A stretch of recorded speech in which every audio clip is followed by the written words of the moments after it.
श्री शिवाय नमस्तुभ्यं श्री शिवाय नमस्तुभ्यं श्री शिवाय नमस्तुभ्यं श्री शिवाय नमस्तुभ्यं श्री शिवाय नमस्तुभ्यं। ओम नमः शिवाय ओम नमः शिवाय भोला नमः शिवाय बाबा नमः शिवाय। ओम नमः शिवाय ओम नमः शिवाय ओम नमः शिवाय ओम नमः शिवाय। श्री शिवाय नमस्तुभ्यं। भक्तिगण भगवान शिव कथा के रस तत्व का ध्यान से श्रवण करें एवं भगवान शिव पर दृढ़ भरोसा करें। आपके समस्त कार्य भगवान शिव की कृपा से निश्चित पूर्ण होंगे। बोलो भोलेनाथ भगवान की जय, माता पार्वती नंदी बाबा की जय। अथ सप्तमो अध्याय यमलोक का मार्ग एवं यमदूतों के स्वरूप का वर्णन। सनत कुमार बोले, 4 प्रकार के पापों के कारण विवश होकर समस्त शरीरधारी मनुष्य भय को उत्पन्न करने वाले घोर यमलोक को जाते हैं। यह बात गर्भस्थ उत्पन्न बालक, युवा, मध्यम वृद्ध स्त्री, पुरुष, नपुंसक आदि समस्त जीवों के विषय में जाननी चाहिए। यहाँ पर चित्रगुप्तादि सभी यम परिचर एवं वशिष्ठ आदि प्रमुख महर्षिगण जीवों के शुभ अशुभ फल पर विचार करते हैं। ऐसे कोई भी प्राणी नहीं है जो यमलोक नहीं जाते। इसे अच्छी तरह विचार कर लीजिए कि अपने किए कर्म का फल अवश्य ही भोगना पड़ता है। उनमें जो शुभ कर्म करने वाले हैं, सौम्य चित्त एवं दयालु होते हैं, वे मनुष्य यमलोक में सौम्य मार्ग तथा पूर्व द्वार से जाते हैं। किंतु जो पापी पाप कर्म में निरत एवं दान से रहित हैं, वे घोर मार्ग द्वारा दक्षिण द्वार से यमलोक में जाते। मृत्यलोक से 86,000 योजन की दूरी पार करके अनेक रूपों में स्थित सूर्य पुत्र यम के पुर को जानना चाहिए। यह पुर पुण्य कर्म वाले मनुष्यों को समीप में स्थित सा जान पड़ता है, किंतु घोर मार्ग से जाते हुए पापियों को बहुत दूर स्थित प्रतीत होता है। तीक्ष्ण कांटों से युक्त, कंकड़ों से युक्त, छुरी की धार के समान तीखे पाषाणों से बने हुए, कहीं जोंकों से भरे हुए तथा बहुत कीचड़ से युक्त, कहीं लोहे की सुई के समान नुकीले कुशों से युक्त, कहीं नदी तट जैसे दुर्गम स्थानों से अति विषम तथा वृक्षों से परिपूर्ण, पर्वतों से युक्त और प्रतप्त अंगारों से युक्त मार्ग से दुखित होकर पापी लोग जाते हैं। वह मार्ग कहीं भयानक गड्ढों से, कहीं अत्यंत दुष्कर ढेलों से, कहीं अत्यंत जलती हुई रेतों से, कहीं तीक्ष्ण कांटों से, कहीं अनेक शाखाओं वाले फैले हुए बांस के वनों से व्याप्त है। मार्ग में कहीं भयानक अंधकार है और कहीं पकड़ने के लिए कोई आधार नहीं है। वह मार्ग कहीं लोहे के तीखे श्रृंगाटकों से, कहीं दावानल से, कहीं प्रतप्त शिलाओं से तथा कहीं बर्फ से व्याप्त है। वह मार्ग कहीं कंठ तक शरीर को डुबा देने वाली रेत से, कहीं दुर्गंध युक्त जल से तथा कहीं कंडों की अग्नि से व्याप्त है। वे नारकीय जीव कहीं अति भयानक सिंहों, भेड़ियों, बाघों तथा मच्छरों से, कहीं बड़ी बड़ी जोंकों से, कहीं अजगरों से, कहीं भयंकर मक्खियों से, कहीं विषधर सर्पों से, कहीं बल से उन्मत्त होकर रौंद डालने वाले मतवाले हाथियों से, अपने नुकीले दांतों से मार्ग को खोदते हुए सूकरों से,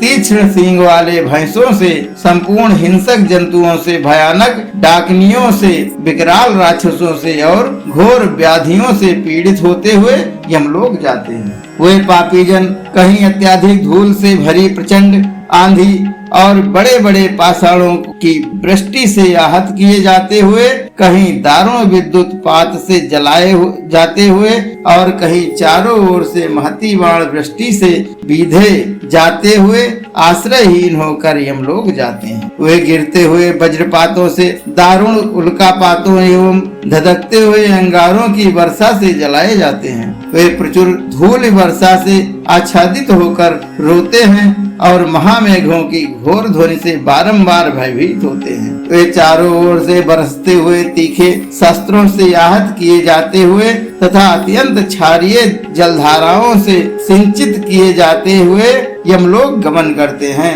रूखी तथा कठोर स्पर्श वाली अत्यंत शीतल वायु के द्वारा पीड़ित होकर पापी लोग सिकुड़ जाते हैं तथा सूख जाते हैं। इस प्रकार के भयंकर पथे रहित निरालंब कठिन चारों ओर सर्वदा जलहीन अत्यंत विषम निर्जन आश्रयहीन घोर अंधकार से परिव्याप्त कष्टकारक तथा संपूर्ण दुष्ट आश्रयों से युक्त मार्ग से जो मूढ़ तथा पाप कर्म वाले जीव हैं, वे सब यमराज के आज्ञाकारी महाघोर दूतों द्वारा बलपूर्वक यमलोक ले जाए जाते हैं। वे अकेले पराधीन मित्रों और बंधुओं से रहित होकर अपने कर्मों को सोचते हुए बार बार रोते हैं। वे प्रेत बनकर वस्त्रहीन सूक्ष्म कंठ ओठ एवं तालू वाले अशांत भयभीत जलते हुए एवं क्षुधा से व्याकुल होकर चलते रहते हैं। कोई मनुष्य जंजीर से बांधकर ऊपर की ओर पैर करके बलवान यमदूतों द्वारा खींचे जाते हुए ले जाए जाते हैं। कोई छाती के बल नीचे की ओर मुख किए हुए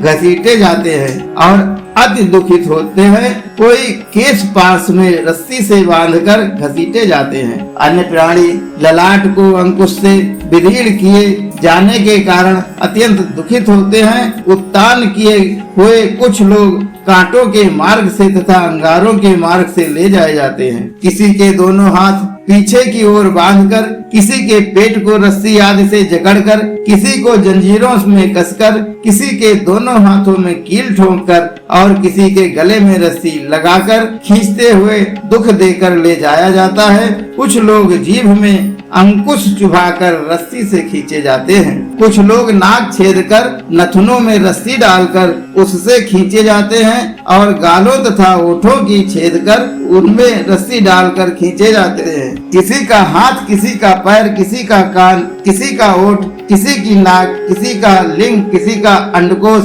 किसी के शरीर के जोड़ को काट दिया जाता है। कुछ लोग भालों तथा बाणों से बीधे जाते हैं और वे आश्रय रहित होकर इधर उधर भागते तथा क्रंदन करते हैं। वे मुद्गरों से तथा लौह दंडों से बार बार पीटे जाते हैं और अग्नि तथा सूर्य के समान तेज वाले विविध भयंकर कांटों से तथा भिन्न पालों से बेधे जाते हैं। इस प्रकार रक्त एवं मवाद का ख्वाब करते हुए तथा विष्ठा और क्रम से भरे हुए मार्ग से मनुष्य विवश होकर यमपुरी में ले जाए जाते हैं। वे भूख से व्याकुल होकर अन्न पानी मांगते हैं, धूप से संतप्त हो छाया की याचना करते हैं और शीत से दुखी हो अग्नि के लिए प्रार्थना करते हैं। जिन लोगों ने दान नहीं दिया है वे इसी प्रकार सुख की याचना करते हुए यमालय जाते हैं, परंतु जिन लोगों ने पहले से ही दान रूपी पाथे ले रखा है वे सुख पूर्वक यमालय को जाते हैं। इस प्रकार की व्यवस्था से कष्ट पूर्वक वे जब यमपुरी पहुँचते हैं तब धर्मराज की आज्ञा से दूतों के द्वारा वे उनके आगे ले जाए जाते हैं। उनमें जो पुण्यात्मा होते हैं उन्हें यमराज स्वागत आसन दान पाद्य तथा अधर्म अर्ध के द्वारा प्रेम पूर्वक सम्मानित करते हैं और कहते हैं कि शास्त्रोक्त कर्म करने वाले आप महात्मा लोग धन्य हैं, जो कि आप लोगों ने दिव्य सुख प्राप्त करने के लिए पूर्ण कर्म किया। अब आप लोग इस दिव्य विमान पर चढ़कर दिव्य स्त्रियों के भोग से भूषित तथा संपूर्ण वांछितों से युक्त निर्मल स्वर्ग को जाएं। वहां पर महान भोगों को उपभोग करके अंत में पुण्य का क्षय हो जाने पर जो कुछ अल्प अशुभ शेष रहेगा उसे आप लोग पुनः यहीं पर भोगोगे। जो धर्मात्मा पुरुष है वे धर्मराज को अपने मित्र के समान समझते हैं और उन्हें सौम्य मुख वाला देखते हैं। जो क्रूर कर्म करने वाले हैं वे यमराज को भयानक दाढ़ युक्त विकराल मुख वाला, कुटिल भौं युक्त नेत्र वाला, ऊपर उठे हुए केसों वाला, बड़ी बड़ी मूछ एवं दाढ़ी वाला, क्रोध के कारण फड़कते होठों वाला, 18 भुजाओं वाला, कुपित काले अंजन के पहाड़ के समान संपूर्ण आयुधों को धारण किए हुए हाथों वाला, अपने दंड से सबको डांटते हुए बहुत बड़े भय से पर आरूढ़ एवं जलती हुई अग्नि के समान नेत्र वाला समझते हैं। वे पापी जन यमराज को रक्त वर्ण की माला तथा वस्त्र धारण किए हुए सुमेरु पर्वत के समान ऊंचे प्रलय कालीन महामेघ के समान गर्जना करते हुए समुद्र को पीते हुए, पर्वतराज को निगलते हुए और अग्नि को उगलते हुए मानो देखते हैं। कालाग्नि के समान प्रभाव वाली मृत्यु उनके समीप स्थित है और वहीं काजल के समान प्रतीत होने वाले काल देवता तथा भयानक कृतांत देवता भी वहीं स्थित हैं। मारी, उग्र महामारी, भयंकर काल रात्रि, कुष्ठाग्नि, नाना प्रकार की भयानक व्याधियां भी वहां मूर्तिमान होकर तथा शक्तिशूल अंकुश, पाश, चक्र, खड़ग आदि शास्त्रों को हाथों में लिए हुए और छूर, तरकस, धनुष आदि धारण किए हुए वज्र तुल्य तुंड वाले रुद्रगण भी वहां विद्यमान हैं। नाना प्रकार के शास्त्रों को धारण किए हुए भयंकर महावीर वहां स्थित हैं और कालांजन के समान कांति वाले तथा समस्त शास्त्रों को हाथों में लिए हुए असंख्य भयानक तथा महावीर्यम दूत वहां विद्यमान हैं। पापी लोग इन परिचारकों से घिरे हुए घोर दर्शन वाले उन यमराज को तथा भयंकर चित्रगुप्त को देखते हैं। उस समय यमराज उन पापियों को अत्याधिक धमकाते हैं और भगवान चित्रगुप्त धर्मयुक्त वचनों से उन्हें समझाते हैं। बोलो भोलेनाथ भगवान की जय, माता पार्वती नंदी बाबा की जय। श्री शिवाय नमस्तुभ्यम, श्री शिवाय नमस्तुभ्यम, श्री शिवाय नमस्तुभ्यम। कृपा करो हे भोलेनाथ, मस्त रहूं तेरी मस्ती में। अब कृपा करो हे भोलेनाथ, मस्त रहूं तेरी मस्ती में। अपना रख दो सर पे हाथ, मस्त रहूं तेरी मस्ती में। अपना रख दो सर पे हाथ, मस्त रहूं तेरी मस्ती में। कृपा करो हे भोलेनाथ, मस्त रहूं तेरी मस्ती में। जीवन है तेरे हवाले डमरुआ वाले, अब जीवन है तेरे हवाले डमरुआ वाले। जीवन है तेरे हवाले डमरुआ वाले। हर हर महादेव, हर हर महादेव, हर हर महादेव।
शिवानंद स्वामी शांति ओम हरे हरे हरे महादेव महादेव जगदाधि हरे राम गिरिधारा ओम जय श्री ओंकार कर्पूरगौरं करुणावतारं संसारसारं भुजगेन्द्रहारं सदा वसन्तं हृदयारविन्दे भवं भवानी